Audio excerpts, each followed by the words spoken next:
नमस्कार दोस्तों, मेरा नाम है अंशुमन नायक और आप सभी का बहुत बहुत स्वागत है इंडियन डिफेंस न्यूज के डिफेंस टॉक सीरीज में, जहां पर हम रोज नए नए डिफेंस अपडेट्स के बारे में बात करते हैं। तो चलिए देर ना करते हुए आज की वीडियो शुरू करते हैं।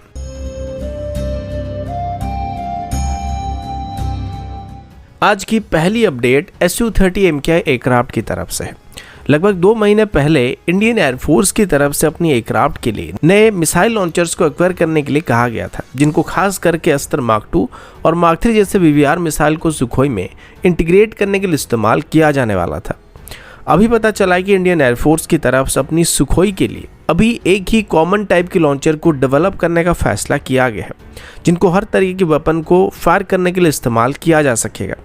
वर्तमान क्या होता है कि अलग अलग तरह के वेपन्स को सुखोई या बाकी किसी भी एयरक्राफ्ट में जो हार्ड पॉइंट मौजूद होते हैं उसमें इंटीग्रेट करने के लिए हमें अलग अलग तरह की लॉन्चर की ज़रूरत पड़ती है, क्योंकि हर वेपन की वेट और डायमेंशन एक जैसा नहीं होता है, जिस वजह से हर एक वेपन को हम एक ही लॉन्चर से फिट नहीं कर सकते। एग्जाम्पल के तौर पर देखा जाए तो एक 250 kg की बॉम्ब को अगर सुखोई में इंटीग्रेट करना होगा तो उसके लिए हम जिस लॉन्चर का इस्तेमाल करेंगे, 1000 kg की बॉम्ब को सुखोई में इंटीग्रेट करने के लिए हम सेम लॉन्चर का इस्तेमाल नहीं कर सकते, क्योंकि वो इतना वेट को झेल नहीं पाएगा। ठीक वैसा ही सिस्टम बाकी सभी मिसाइल के ऊपर भी लागू होता है। हालांकि कुछ मिसाइल एक ही कॉमन लॉन्चर से फायर किए जा सकते हैं, लेकिन मैक्सिमम केस में ऐसा होता है जहां पर इनको चेंज करना पड़ता है और हर एक मिसाइल या बॉम्ब के लिए हमें अलग अलग तरह की लॉन्चर का इस्तेमाल करना पड़ता है। अब इसी वजह से इंडियन एयरफोर्स की तरफ से अपनी सुखोई में इस्तेमाल होने वाली वेपन लॉन्चर्स की बस 2 ही स्पेसिफिक वेरिएंट को डेवलप करने का फैसला किया गया, जिसमें एक एयर टू एयर वेपन को इंटीग्रेट करने के लिए इस्तेमाल किया जाएगा और दूसरा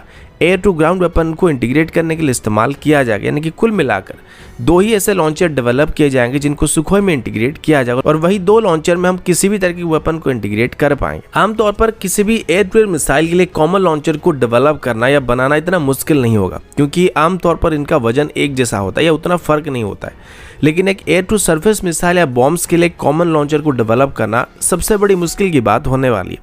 क्योंकि इस सेगमेंट में हम जो लॉन्चर को डेवलप करने वाले उनका जो लोड कैरिंग कैपेसिटी होगा वो 50 kg से लेके 1500 kg तक होने वाला है। और ऐसा करने के बाद सुखोई के जितने भी वेपन्स है, चाहे वो एयर टू एयर वेपन हो जाए या एयर टू ग्राउंड वेपन हो जाए, उन सभी को फायर करने के लिए हमको बस 2 ही तरह की लॉन्चर की ज़रूरत पड़ने वाली है। अगला अपडेट इंडियन आर्मी की तरफ से है। पिछले हफ्ते ही इंडियन आर्मी की तरफ से बात बताया गया था कि वो अभी इंडियन कंपनीज के साथ मिलकर एक UGV यानी कि अनमैन्ड ग्राउंड व्हीकल को डेवलप करना चाहते हैं, जिसे आगे चल के आर्मी में इंडक्ट किया जाएगा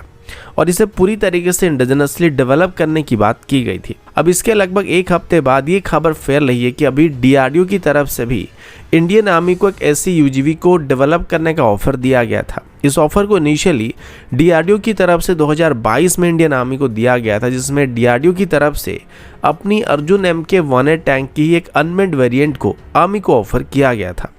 DRDO के मुताबिक इस नए अनमैन्ड अर्जुन टैंक को खास करके हमारी वेस्टर्न बॉर्डर के लिए डेवलप किया जाएगा और इसे एक नॉर्मल टैंक के अलावा वेरियस अलग ऑपरेशन में भी इस्तेमाल किया जा सकेगा, जिसमें से कुछ पॉइंट तो काफ़ी अजीब भी लगे थे। DRDO के मुताबिक इसको नॉर्मल टैंक की तरह ऑपरेट करने के अलावा इसको रियल टाइम इंटेलिजेंस और एनिमी पोजीशन के बारे में पता लगाने के लिए भी इस्तेमाल किया जा सकता है। अब जैसे कि एक अनमैन्ड टैंक होगा तो इसमें कोई क्रू मेंबर मौजूद नहीं रहेंगे, जिस वजह से इसमें हमें कैजुअलिटी होने का कोई खतरा नहीं रहेगा। इसके बाद ये बताया जा रहा है कि इसको फॉरवर्ड पोजीशन में लॉजिस्टिक को पहुंचाने के लिए भी इस्तेमाल किया जा सकेगा और जो घायल लोग होंगे उनको सेफली बैटलफील्ड से इवैक्यूएट करने में भी इसका इस्तेमाल किया जा सकेगा। अब पहले वाला पॉइंट तो कुछ तरीके से सही लग रहा था, लेकिन अगर DRDO अर्जुन टैंक के एक अनमैन्ड वेरिएंट को बनाने लगती है तो हम आराम से इससे हमारी वेस्टर्न बॉर्डर में तैनात कर सकते हैं और डिप्लॉय करके इस्तेमाल कर सकते हैं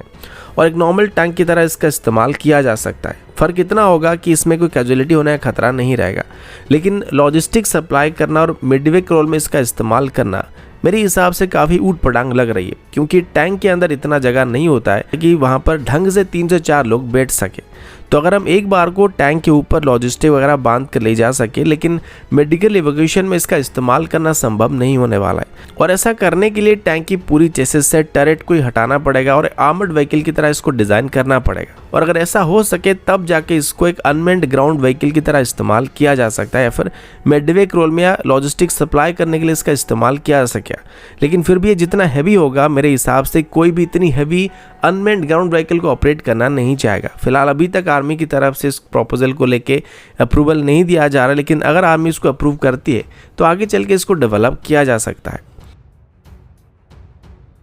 अगला अपडेट इंडियन नेवी की तरफ से, और अभी हम इंडियन नेवी की P8I एयरक्राफ्ट के बारे में बात करने वाले हैं। इंडियन नेवी की तरफ से अभी कुल मिलाकर 12 P8I एयरक्राफ्ट को ऑपरेट किया जा रहा है, जिनको 2 अलग अलग बैच में इंडियन नेवी की तरफ से एक्वायर किया गया था। अब ये इंडियन नेवी के पास मौजूद सबसे बेहतरीन नेवल सर्वेलेंस और एंटी सबमरीन वॉरफेयर एयरक्राफ्ट है, जिस वजह से नेवी की तरफ से इनको हमेशा ही अप टू डेट रखने की कोशिश किया जाता है। अभी फिलहाल इसी वजह से इंडियन नेवी की तरफ से हमारी P8I एयरक्राफ्ट को लेटेस्ट इंक्रीमेंट 3 ब्लॉक 2 स्टैंडर्ड में अपग्रेड करने का प्लान किया जा रहा है, जिसमें अभी एयरक्राफ्ट में कई सारे चेंजेस किए जाएंगे। इस अपग्रेड के अंदर P8I एयरक्राफ्ट में 3 मेजर चेंजेस होने वाली है, जिसमें सबसे पहले एयरक्राफ्ट में जो एग्जिस्टिंग मिशन कंप्यूटर है उसे लेटेस्ट जनरेशन की सिस्टम से रिप्लेस करने का फैसला किया गया, जो कि फास्टर प्रोसेसिंग स्पीड को प्रोवाइड कर पाएगा। इसके साथ इसमें नए सिक्योरिटी आर्किटेक्चर भी मौजूद रहेंगे, जो कि डाटा ब्रीच होने के खतरे से हमको सेफ रखने वाला है। दूसरे नंबर पर इसकी कम्युनिकेशन सिस्टम में भी मेजर अपग्रेड होने वाली है, जिसके अंदर इन एयरक्राफ्ट में अभी एक wide band satellite communication system को इंस्टॉल किया जाने वाला है, जो कि किसी भी लोकेशन में सीमलेस कम्युनिकेशन को प्रोवाइड करने के साथ साथ हमें anti submarine warfare signal intelligence capability को प्रोवाइड करने वाला है, जिससे हम दुश्मन की कम्युनिकेशन को ब्रेक कर सकते हैं और उनकी सबमरीन की सिग्नल को इंटरसेप्ट कर सकते हैं। इसके बाद अभी एयरक्राफ्ट में एक नई टारगेट ट्रैकिंग और मैनेजमेंट सिस्टम को भी इंटीग्रेट किया जाने वाला है, जो कि पहले के मुकाबले बेहतर तरीके से टारगेट को डिटेक्ट और ट्रैक कर पाएगा।